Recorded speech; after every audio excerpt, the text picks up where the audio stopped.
Who could know, back in the early 1970s, that what started in a small brick building in Beaver Creek, Ohio, would emerge as an innovative powerhouse in the technology world.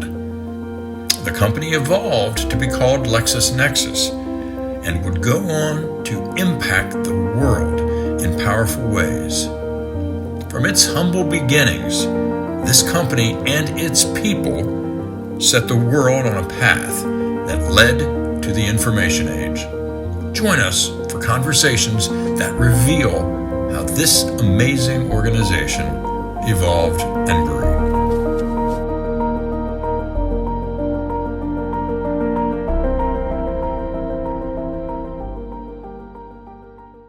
Initial incarnations of Lexus were actually Omar, and then eventually it got named Lexus. So when you joined Mert, how many sales offices do you think MDC had?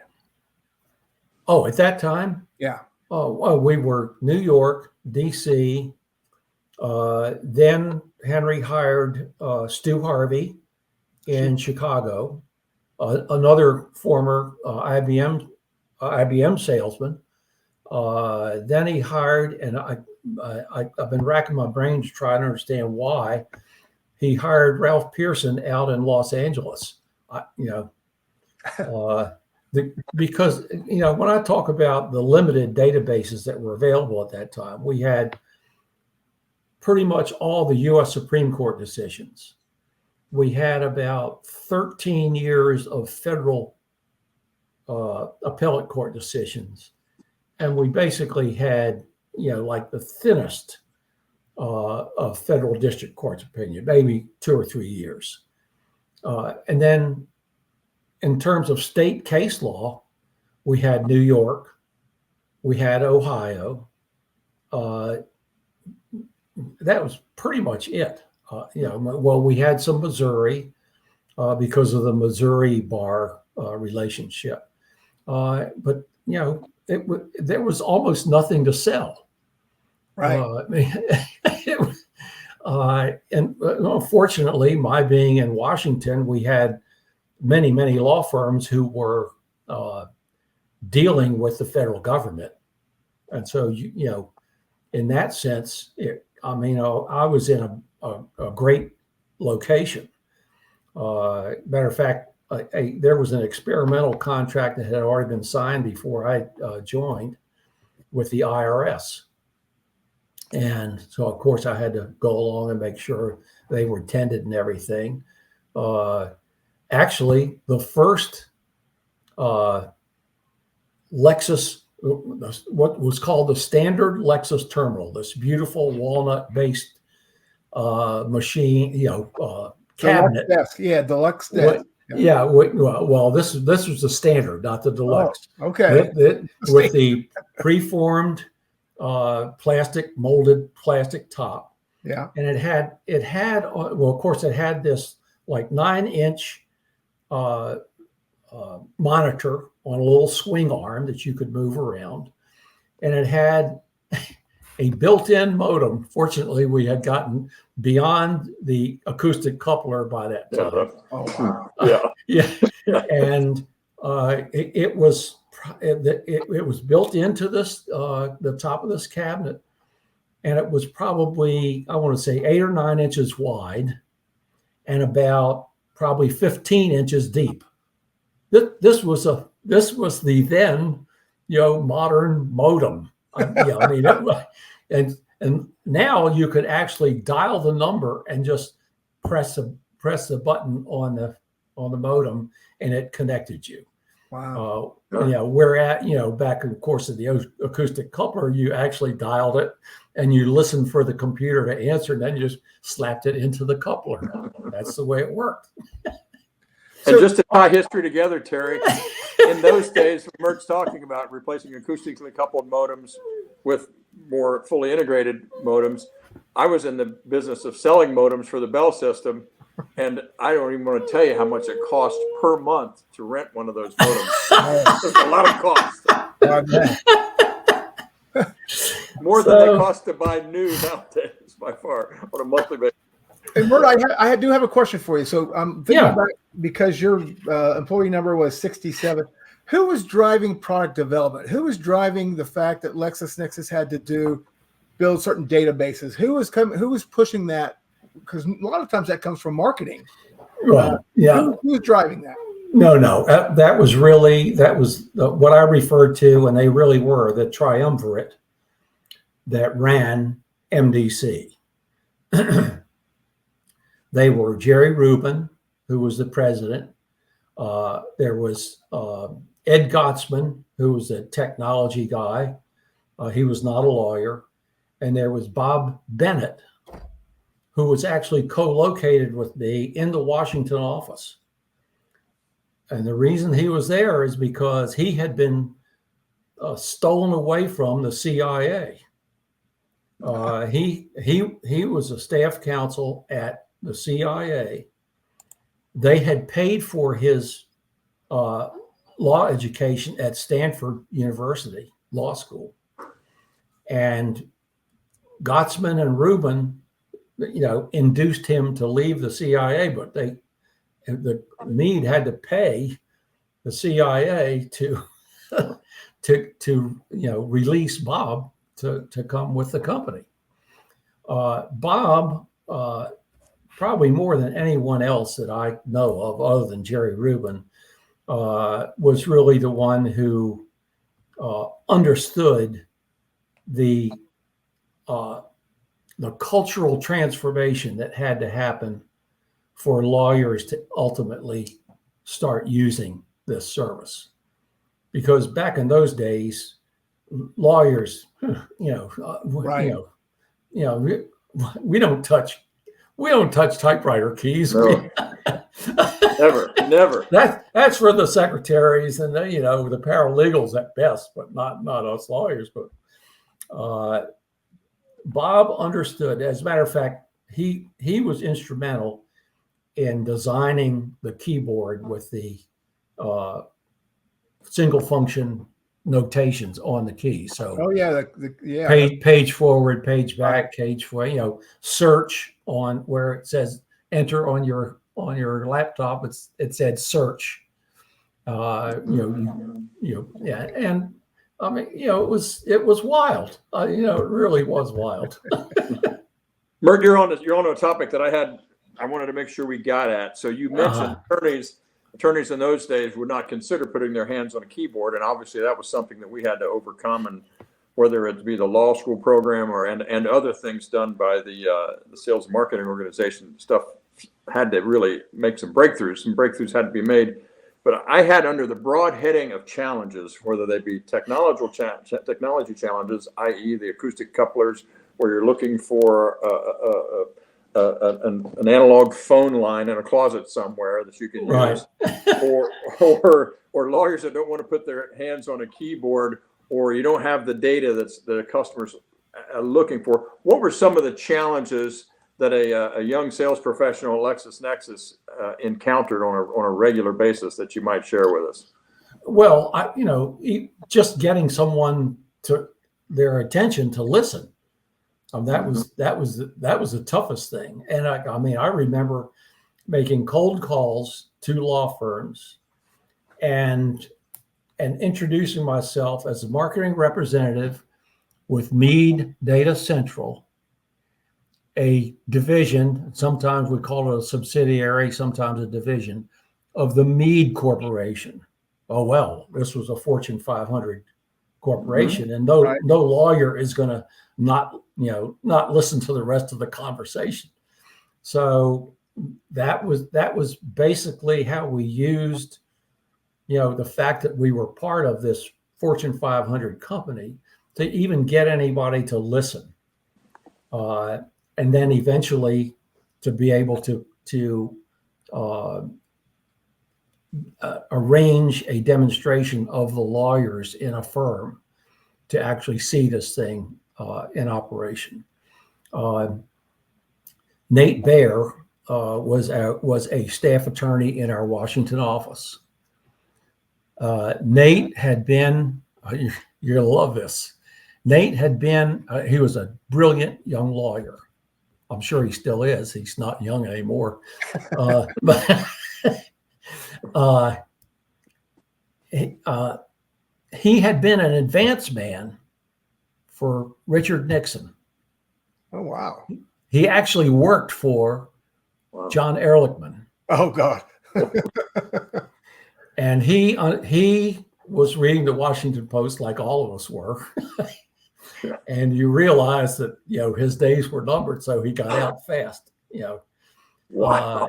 And that was Nixon related hire. What year was that? 73, 74 when that was 70 and 73. Oh, God, that's right in it. Yeah. I mean, it was like at the end of 73, beginning of 74. I mean, that was it. And he just got out and without any too much, smudges on him. Nate was great, but he was a staff attorney that would go with me to demonstrations. And we went to the one I'm remembering in particular is with the law firm at that time. I don't know what it's called today. At that time, it was Steptoe and Johnson. Oh, yeah. It was up on Connecticut Avenue in D.C. And, we got all these people, mostly associates at this point, lawyer, the big guys, what do I want to say? The partners. Managing partner. The partners didn't usually come to these things, but, in this case, there was one partner there, a bunch of associates around, and we were put in some search requests. And before we said, anything further, before we hit enter, the partner asked one of the associates who had done research on this particular thing, well, what did you find? And he said, well, we've done our regular legal research and the books, of course. And this is what we found. So we hit search and up comes this array of cases that, and Nate said later that associate was chewing on the wrong end of his cigar.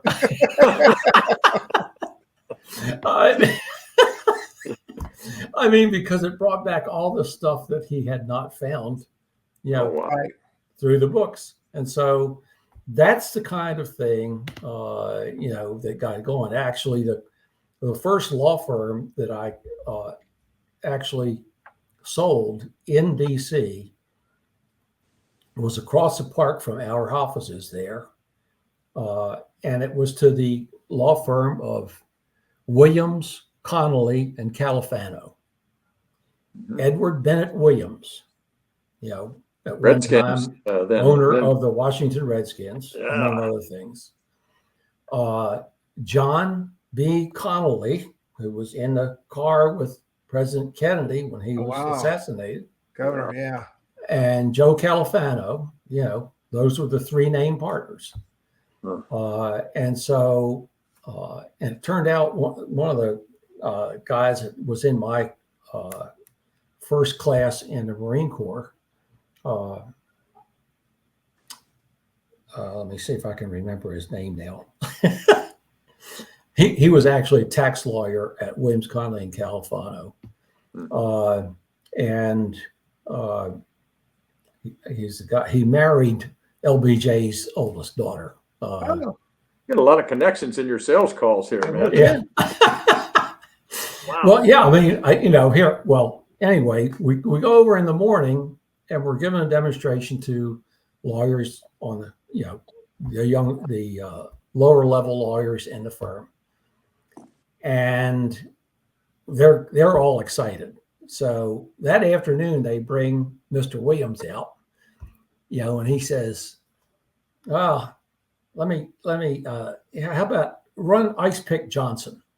So we put in Ice Pick Johnson and think, boom, here comes this, results. And then he says, I knew there was a computer behind this. We keep going to court, and these guys are going up to the judge with these scrolls of what looked like toilet paper. He says, how fast can we get that in here? I said, well, Love that. you'll have to sign a subscription. He said, well, bring it over this afternoon. So Nate and I go over later today, and I say, to Mr. Williams, you probably will want to take a look at this, and make sure it's done. He says, give me that. He says, contracts were made to be broken. He says, get that in here as fast as you can. So, it was those kinds of things that, sort of really, because this was also in 1975. Yeah. And it somehow, I don't know how it turned out, but it seemed like every Friday afternoon or every other Friday afternoon, I was able to sell another law firm. And of course, in the meantime, I'm continuing to work with the courts and with IRS. And I'm doing demonstrations for the Federal Trade Commission, Federal Communications Commission. I mean, all the regulatory bodies in the federal government, started to be interested in the service. So you were a marketing rep. There was no such thing as a sales rep back then? No. And it turns out, Terry, because I really had a lot of anguish over not being called a sales rep, because I had always been a sales rep. In my business career, I just been a sales rep,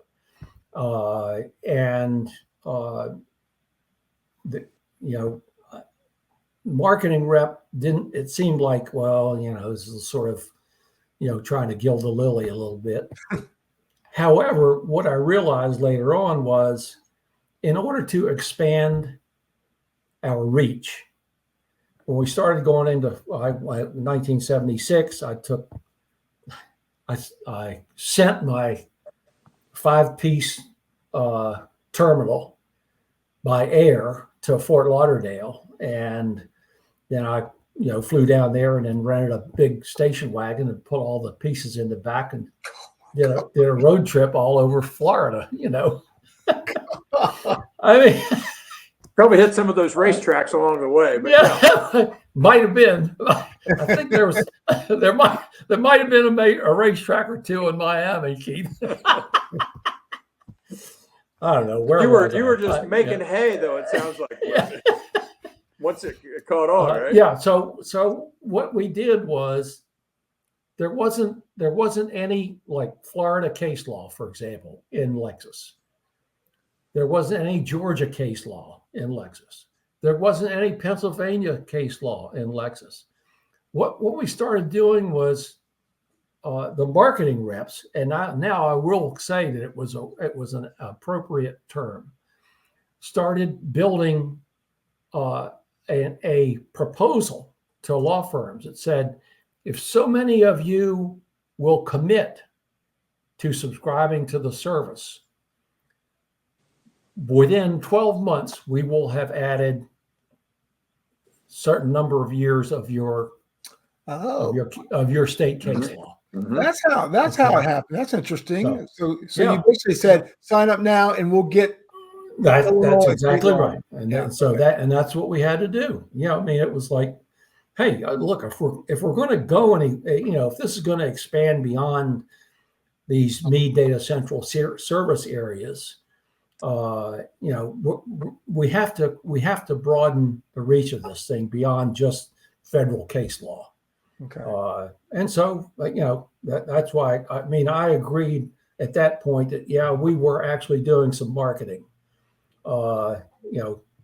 It's like coming up with a way to. It worked on both sides.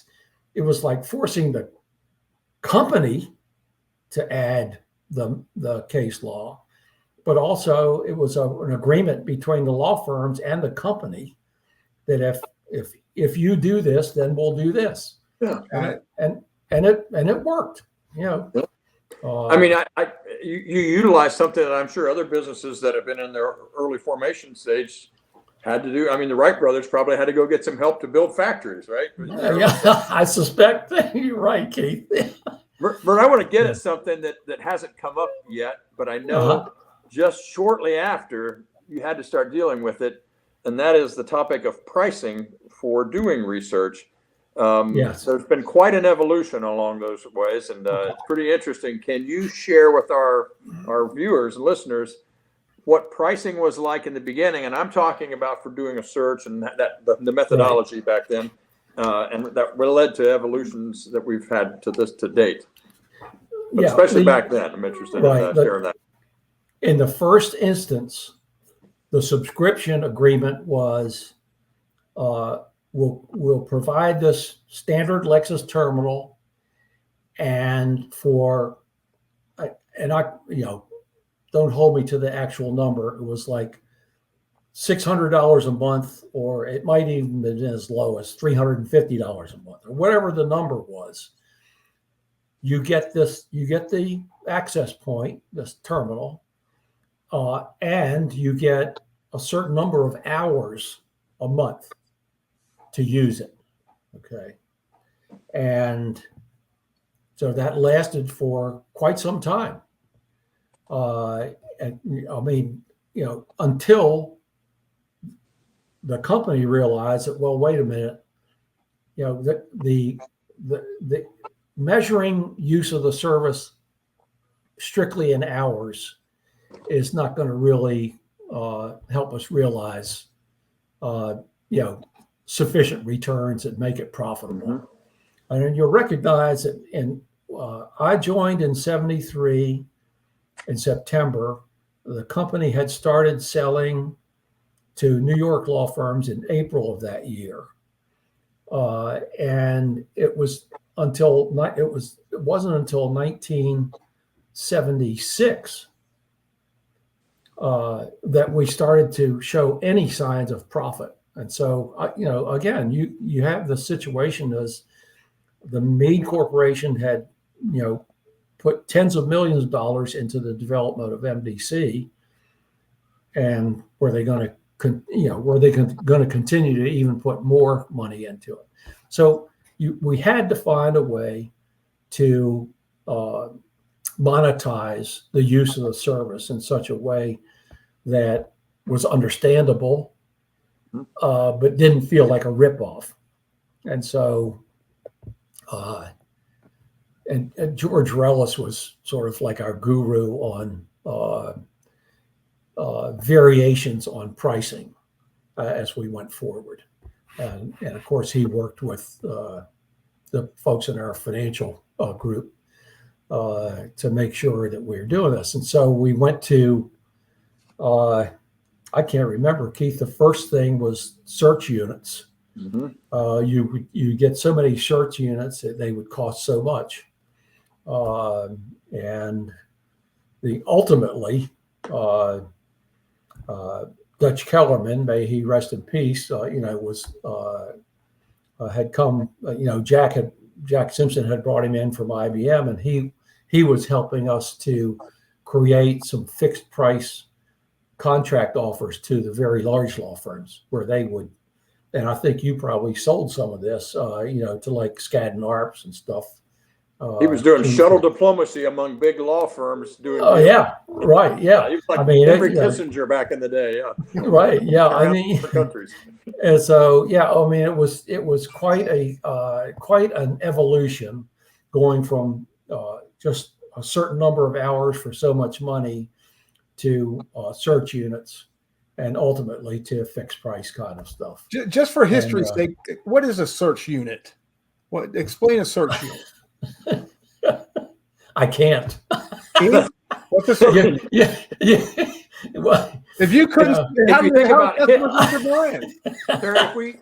I'm being way too simplistic, but if we said something to you like hits, how many hits did you get on a search? Yeah. It's roughly equivalent to something kind of like that. Yeah. You can see how that could turn into something kind of goofy on a price point if somebody searched like the name John, right, and they got 1 million hits.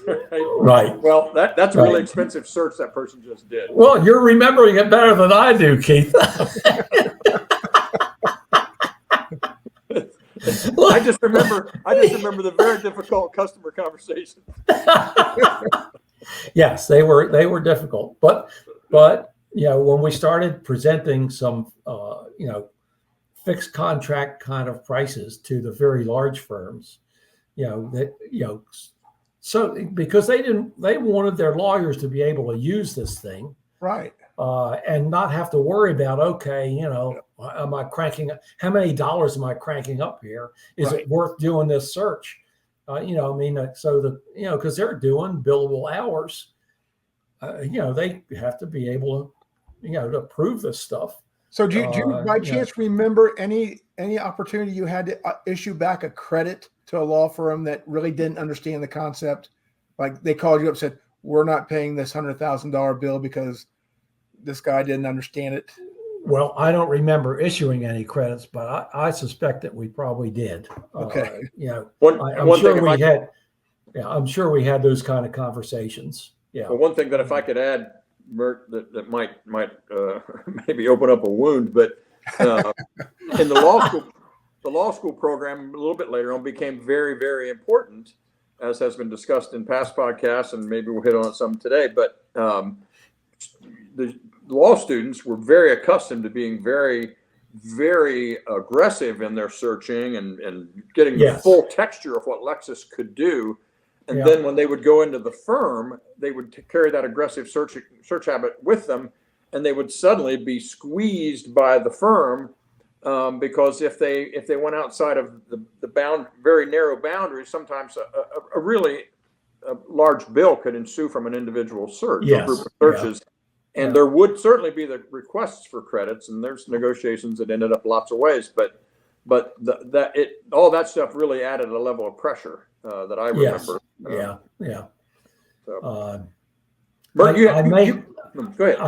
I may have been at a higher management level at this point, Terry, where I wasn't having to deal with those kinds of Keith irritating kinds of calls. I mean, I was at that lower level. I was point over at this guy over. I think at one point Keith was running our customer service operation, and hey, you guys, but to Keith's benefit, he did require those of us in management to come and spend some time talking with customers, in customer service, which was those calls. Yeah. Really, really cool move by Keith, to say, hey, you guys have got to come in here and sit, get a listening hour. These calls. Yeah. Right. Yeah. So, it was good. It was a good move to do that. And on that point, I will never forget a meeting. Mert had a staff meeting of his senior staff one time, and you played a tape of a conversation with a small law firm attorney who was singing the praises of Lexis Nexis in a very colorful language of how he would go into court and just knock the stuffings out of big law firms as if he had as many resources as they did, because his secret weapon, that at least he thought was his secret, was he used Lexis Nexis to defeat the big guys. So Mert was very open to hear customers not just saying bad things, but also take advantage of the great things they would say. I don't know if you remember specifically what I'm thinking about, but yeah.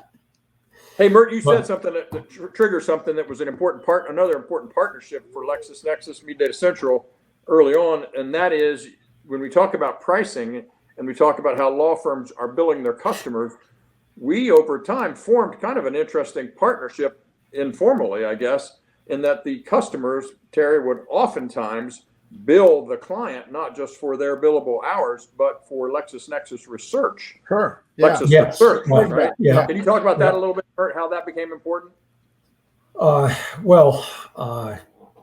Again, fortunately, I was probably far enough removed that I wasn't worried about that, Keith. You don't have to. There were a lot of things that people were worried about below my level. I didn't have to get too involved in. Well, I thought you wanted to talk about the early days. I got it. Suffice to say, Terry, that one element I'll put in here is that LexisNexis had for a good run of time, and to some degree today, I suspect still, an interesting, not really partnership, but part of the billing process from law firm to client was, here's their billing for their services, but they would also insert the billing for LexisNexis. Oh, yeah. And I thought that was an important strength of our business, that our customer literally could bill it directly to their customers. Now, they'd mark it up all different ways, but Right. that happens as well. Yeah. Mert, you've kind of gone through a number of things about that. You were kind of burning the opportunities across different states to sell law firms and government entities our services.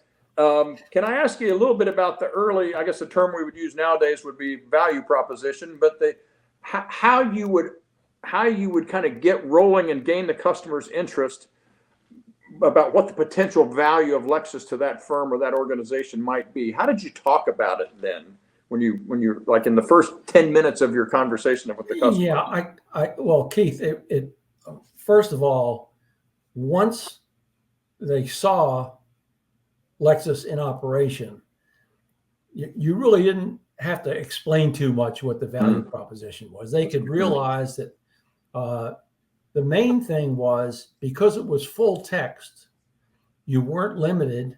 Lawyers in doing research were not limited to a law book editor's, belief, opinion about what an opinion stood for.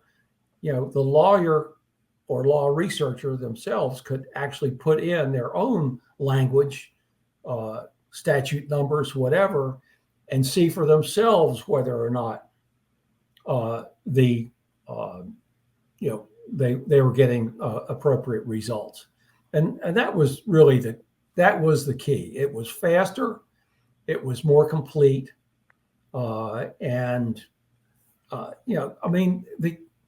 the expense of it in the earliest days was almost like a red herring.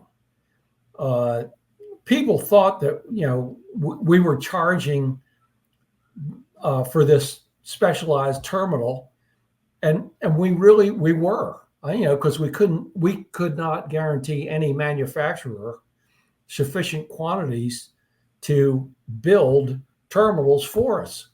And so, basically what we were trying to do was just cost recovery on the equipment stuff. It was basically a cost recovery operation. It really, and so, of course, when I came out I was always on the East Coast in DC, New York, and back to DC, and then eventually out to Dayton. And it was 1982, of course. Jack, on your earlier podcast, you saw that Jack had joined us in 1982. Right. I think he was actually hired at an earlier time, but he actually came to our offices in October of 82. And it was, of course, having been with IBM and been the communications lab director at IBM, he was interested in getting enabling access to Lexis from personal computers, which he knew were coming along. And because of some connections that he had back at IBM, he was actually able to get us an early contract for IBM PCs when they were first coming out. And so, when did you join, Keith? March of 85. 85, yeah. So it took us from part of my challenge in 1983. I actually came out to Dayton and relocated to Dayton in September of 83. Almost 10 years to the day when I had joined in Washington. And of course, when I joined in Washington, I never expected to spend any time in Dayton. It took me a long time to make my first visit here. And you're still here, by the way. And I'm still here, right? You're still here. and I like it. Yeah. It's the heart of it all. It's the heart of it all, Terry. That's a good saying. We'll have to write a song about